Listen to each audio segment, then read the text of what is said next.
Well, we're kicking off Preakness Week here on GCR, and I hate the idea that this is the last Preakness where we're going to be talking to and chatting with our next guest who we built a whole new racetrack, Donna Brothers. We're building one. Can't we talk you out of this? Can't we convince you to stick around maybe a little? I'm sorry. I'm kidding. But Donna Brothers, it's a pleasure as always. Thank you for taking the time for us. It's my pleasure, Glenn. But why don't you tell me when that racetrack's going to be ready, actually ready, and then I'll think about it. All right. If I had that answer, I know it's been probably 40 years later than it needed to be, but we are still excited about it nonetheless. Donna, can I just start there, right? Like, why now for you? You know, you've been such an incredible part of our lives and fans of horse racing and what you've brought to the broadcast and the sport. Why did you decide it was time for you to step away? Well, first of all, you're nice to say that, and thank you. I've been with NBC for 26 years, and it was 2 years ago that I talked to my producer about it, and I just felt like it was time. I thought 60 was a nice round number, and I turned 60 in April. I know I don't look a day over 70, but I don't believe you. I don't believe you. Well, thank you. But in any event, it felt like the right time. I do 3 shows a year now because so many of the shows are in the studio, and it does make it a bit more difficult. I feel like I work as hard as ever, but I just do fewer shows. And so I have the same work, less reward because it's the shows that I love to do, but I'm not complaining. It's just the way television is now, right? Ever since COVID, we took so many of the shows into the studio, and the price for producing those shows is much more attractive to the racetracks than having everybody in the field every time. So I get it. It's just the way it is. But I think it's time for somebody else who is involved with the day in and day out of what happens on the backside to take my place. My producer and I both agreed that Andy Biancone felt like a good fit. She covers horse racing for FanDuel TV. Her father's a trainer. She gallops horses in the morning for Norm Cassie. She's engaged to Steve Asmussen's oldest son, Keith Asmussen. And so, as I told my producer, she's at a place in her life where she knows more about the stories of the people on the backside than I've probably ever known. So will she be exactly the same as me? No, she's not a former jockey. But do I think she has a lot to contribute to the telecast? Absolutely. And I love her energy and enthusiasm. And it just felt like the right time. I appreciate that. I think it's wonderful that you were looking out for who was going to be next. I think that's awesome, Donna.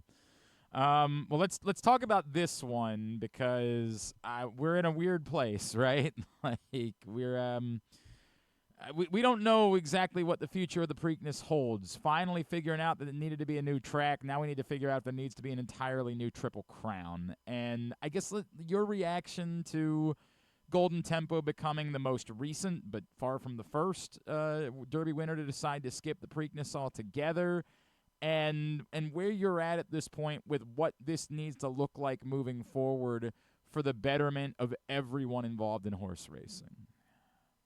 Well, first of all, the Golden Tempo thing didn't surprise me at all. People haven't even mentioned that a lot of people scratched Golden Tempo, off of their Kentucky Derby list because he's been battling cracked heels for a long time. Cherie DeVaux was very public about that because you can see when you look at a horse, you can see if they have cracked heels. You can see that they're being treated. And so people had asked her about it, and she addressed it. But, if you're dealing with blisters every time you go for a challenging run, you're going to have to space your runs further apart, right? And so I think with Golden Tempo, just the cracked heels alone, in spite of, she mentioned, you want to keep weight on the horse and see how he comes out of the race and all that. So the point is I wasn't the least bit surprised that it wasn't the horse to come back in 2 weeks this year. And Cherie has obviously made a career out of putting the horse first, and that's what she's done here. But the larger question is, now what, right? I mean, out of the last 5 Preakness stakes, 3 of them skipped it. And so do we change the spacing of the races? Do we keep it the same? And I've been a proponent for changing the spacing for a long time. One of the things that is also very discussed very little is the fact that if you are a runner and you're running in back-to-back races this weekend and next weekend, and you're a human runner, you're probably going to have to take some Advil in between. You might even have to use some lidocaine patches to help your back.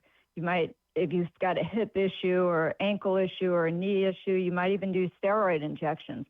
And those are just sort of maintenance things that people do. And they are maintenance things that people have done with horses for years. But with all the oversight now, none of those things are allowed. So horses can't be helped at all. So they can't even have something as simple as the equine equivalent of Advil or topical steroid applications in between races, because the testing is so stringent now and the bar is set so high.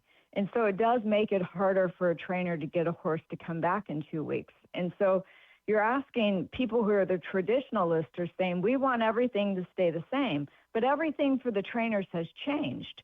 So we're asking the trainers to do everything they've always done, but now tie their hands behind their back and ask them to do it like that.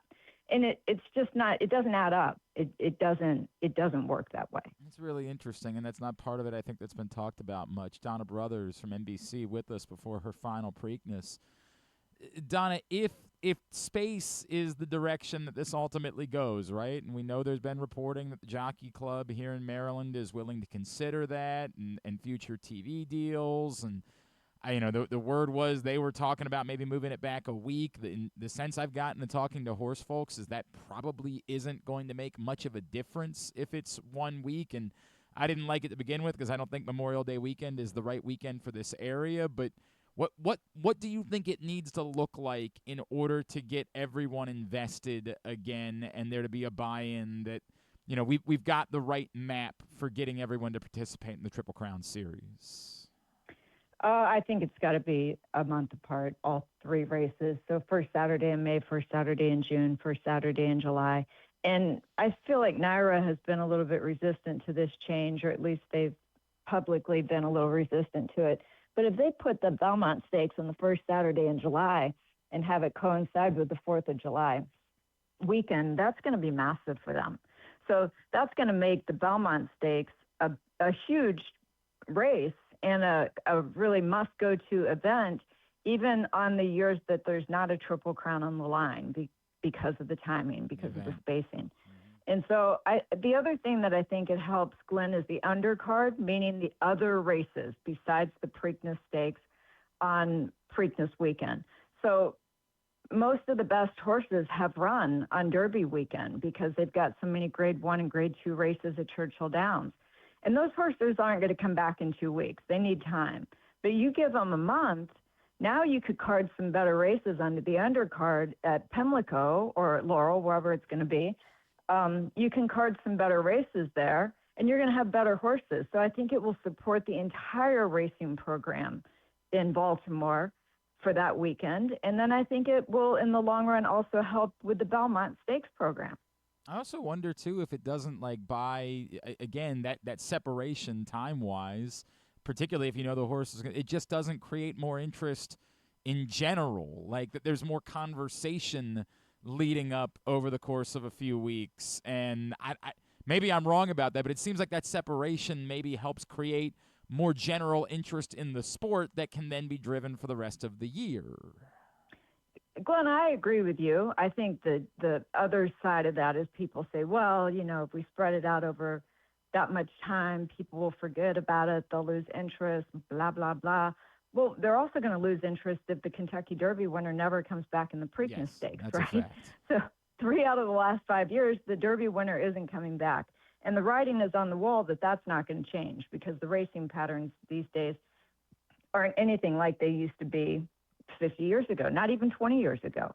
And so you can either make it irrelevant by consistently having the Derby winner not come back, or take the chance that you make the Triple Crown more appealing to the trainers. And by the way, it doesn't make it any easier, because if you give 4 weeks in between the Kentucky Derby and the Preakness Stakes, well, now the Derby winner is certainly more incentivized to come back because they want to put themselves in a position to win the Triple Crown. But guess what? The horses who finish second, third, fourth, and fifth behind them are also going to come back. Yeah, that's a great point, Donna. Donna Brothers with us here on GCR.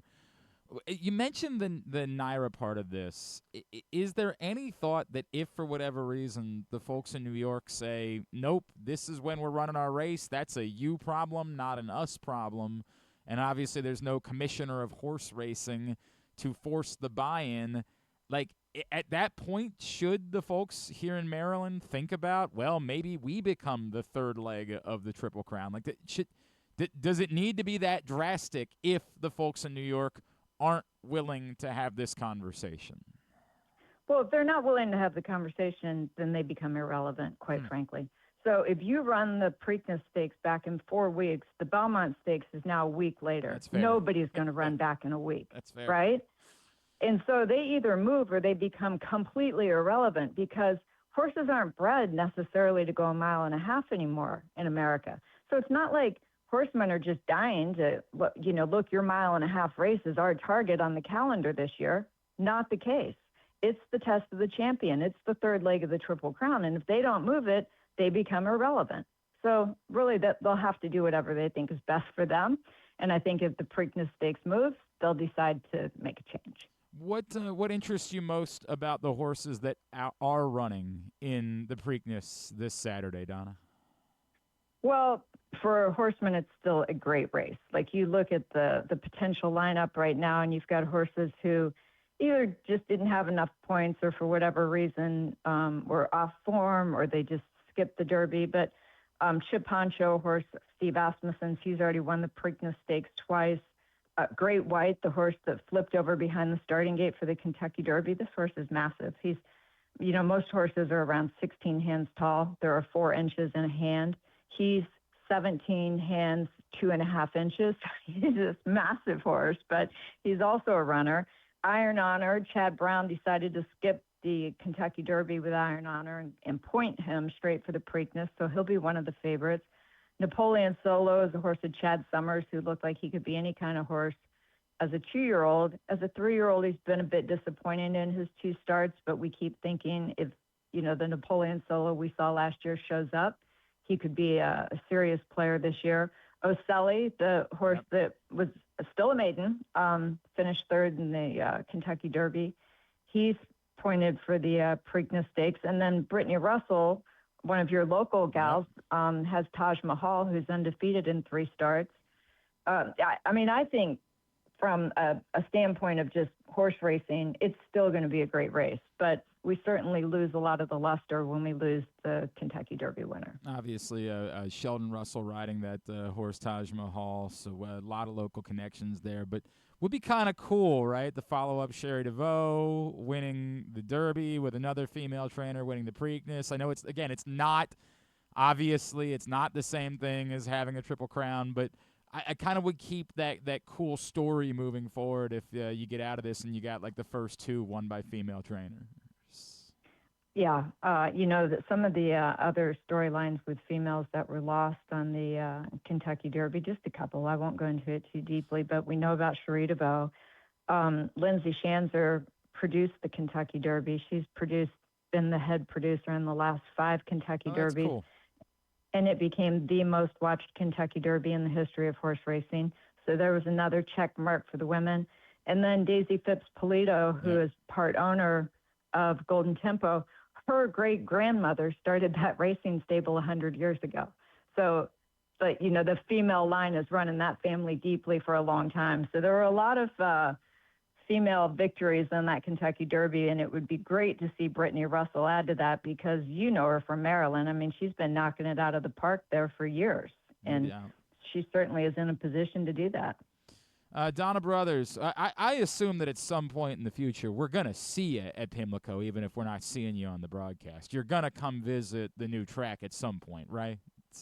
Oh, absolutely. I was born into horse racing. I know. You know that. My mother was a jockey. So the racetrack is my home, and the people at the track are my family. So I'm not going to disappear. I'm just not going to be on the broadcast. Donna Brothers, we have so enjoyed our conversations with you over the years. We're so appreciative for everything that you've done to help educate folks as they get into horse racing, and we look forward to seeing you this Saturday out at Laurel one more time for the Preakness on NBC. Thank you so much for spending the time with us this morning. We really appreciate it. Thanks, Glenn. My pleasure.